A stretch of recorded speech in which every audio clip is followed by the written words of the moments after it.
दोस्तों बिहार के अंदर अब सिर्फ रोजगार ही रोजगार होगा, कंपनी ही कंपनी होगी और साथ-साथ बिहार के लोग जो पलायन करते हैं, अब पलायन करने की उसे ज़रूरत नहीं पड़ेगी। जैसा कि आप भी जानते हैं कि मनीष कश्यप एक ऐसा नाम जो आज किसी की पहचान की मोहताज नहीं है। आज भारतीय जनता पार्टी के कई ऐसे लोकसभा सीट है जिस पर मनीष कश्यप ने ऐसा प्रदर्शन दिखाया जिसकी वजह से उस सीट से भारतीय जनता पार्टी आसानी से जीत हासिल कर पाए। आज वही मनीष कश्यप कई सालों से लगातार बिहार के पलायन और बिहार में कंपनीज वगैरह की स्थापना को लेकर के सरकार से लड़ते रहे।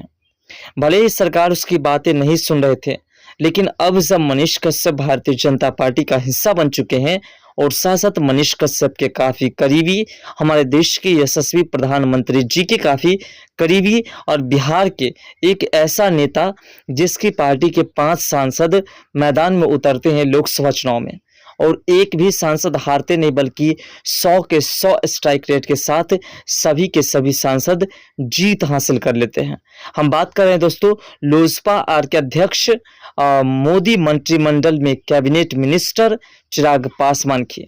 आज चिराग पासवान खाद्य प्रसंस्करण विभाग का प्रभार संभाल लिए हैं और इस मौके पर उन्होंने कहा है कि हम अभी कुछ ज़्यादा जल्दबाजी नहीं करने वाले हैं, लेकिन जल्द ही विभाग के 100 दिन का रोड मैप बनाएंगे। इसी बीच मनीष कश्यप से जब मुलाकात हुई तो मनीष कश्यप ने साफ तौर पर अपने बड़े भाई चिराग पासवान से बात करते हुए कहा कि आप सबसे पहले जब खाद्य प्रसंस्करण मंत्री बने हैं तो आपका सबसे बड़ा दायित्व है कि आप फर्स्ट बिहार और फर्स्ट बिहारी का विजन लेके चलते हैं और आज हमारे देश के यशस्वी प्रधानमंत्री जी ने आपको उस मुकाम पर पहुंचाने का काम किया है, जिस मुकाम पर पहुंच करके आप जो है उस काम को कर सकते हैं जिस काम के लिए हम कई सालों से बिहार के सरकार से लड़ते आए हैं। हम कई साल से बिहार के सिस्टम से लड़ते आए हैं और हम कई महीने जेल के अंदर से भी आए हैं, बस इसी को लेकर के कि बिहार के अंदर रोजगार होता, बिहार के लोग पलायन नहीं करते तो अन्य राज्य में उसे ठोकरें नहीं खाने पड़ते। चिराग पासवान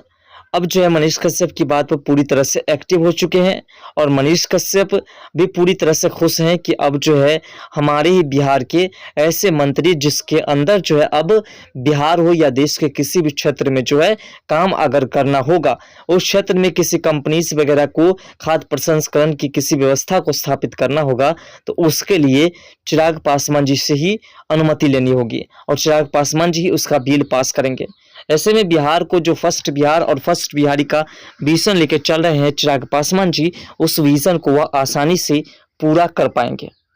इसके लिए मनीष कश्यप ने चिराग पासवान जी से अपील की है।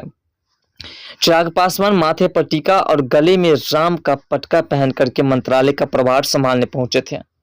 उन्होंने कहा था कि इस मंत्रालय में बहुत सारी संभावनाएं हैं, दूसरे देशों के मुकाबले अभी इसमें काम करना बहुत बाकी है। अपने क्षेत्र हाजीपुर के केला और मखाना को लेकर के आगे काम करने पर जोर दिया। चिराग ने कहा कि मुझे पीएम ने जो जिम्मेदारी दी है उसे ईमानदारी से निभाने आया हूं और इस फील्ड में बहुत स्कोप है। ये ऐसा विभाग है जो किसान को आय बढ़ाने का काम करेगा। ऐसे में मनीष कश्यप जैसे कई ऐसे नेता है जो बिहार के लिए खासकर जो है चिराग पासवान जी से अब अपील करना शुरू कर दिए हैं कि आप जो है बिहार के एक ऐसे युवा नेता है, एक ऐसे बिहार का उभरता हुआ सितारा है जो आने वाले समय में बिहार को जो चाहे वो दे सकते हैं। दरअसल बात है कि इसके पीछे की वजह क्या है और कौन से तरीके से बिहार का डेवलपमेंट होगा और होगा कि नहीं होगा, ये भी आपको जानना जरूरी है। दरअसल बात है कि चिराग पासवान हो या बीजेपी के कोई नेता हो, एनडीए गठबंधन के कोई भी घटक दल के किसी भी नेता द्वारा अगर इस तरह की मंत्रिमंडल मिलने के बाद आप उससे प्रश्न करते हैं कि विकास होगा या नहीं और कब तक होगा, तो उनके द्वारा सिर्फ यही कहा जाएगा जल्द ही विकास होगा। दरअसल बात है कि 2025 विधानसभा चुनाव नजदीक है और 2025 विधानसभा चुनाव में फिर से एनडीए बिहार के अंदर सरकार बनाना चाहती है, फिर से इस बार जो है अपनी मजबूती दिखाना चाहती है और इसीलिए पीएम मोदी ने इस तरह के प्लान सेट करके बिहार के अच्छे अच्छे नेताओं को मंत्रिमंडल में जगह दी है, जिसमें आपने देखा ललन सिंह को जगह मिली है, चिराग पासवान को जगह मिली है और जीतन राम मांझी को जगह मिली है। तीनों को 3 विभाग मिले हैं। तो इसी प्रकार से जो है बिहार को डेवलप करने के लिए और साथ 2025 विधानसभा चुनाव में जीत हासिल करने के लिए मोदी जी ने ये तमाम प्लान सेट किए हैं और भारतीय जनता पार्टी के बिहार के जितने भी नेता हैं वो सभी के सभी इस प्लान में जो है पूरी तरह से सहयोग कर रहे हैं पीएम मोदी का। वहीं तेजस्वी यादव के बिहार को मंत्रालय के नाम पर झुनझुना दिए जाने वाले बयान पर भी चिराग ने कहा कि जीतन राम मांझी और अन्य सहयोगियों को भी काफी अहम मंत्रालय दिया गया है। विपक्ष अपनी उम्मीदों के कारण इस तरह का बयान दे रहा है। जो लोग इस तरह की बातें करते हैं वो दिल को तसल्ली देने के लिए करते हैं। नेतृत्व करना अहम है। जिस व्यक्ति को जो जिम्मेदारी दी गई है हम लोग ईमानदारी से काम करेंगे। आपको बता दें कि चिराग पासवान की लोजपा आर ने बिहार में अपने कोटे की सभी 5 सीट पर जीत हासिल की, जिसमें हाजीपुर से चिराग, समस्तीपुर में संभावनी, जमुई और अरुण भारती और चुनाव जीते थे। इस तरह से सभी क्षेत्र के सभी नेता ने चुनाव जीते। और अभी जिस व्यक्ति की चर्चा हो रही है मनीष कश्यप की, जो चिराग पासवान से लगातार मुलाकात करते हैं और बिहार के पलायन को रोकने के लिए जो प्लान सेट कर रहे हैं, ये एक ऐसे मुद्दा है और ये एक ऐसे नेता है, एक ऐसे व्यक्ति है, एक ऐसे पत्रकार है जो अभी तक राजनीतिक में किसी भी क्षेत्र से जो है अपना करियर किसी पार्टी के तहत से जो है नहीं आजमाए हैं। ना ही वो सांसद है, ना ही वो विधायक है, कुछ भी नहीं है।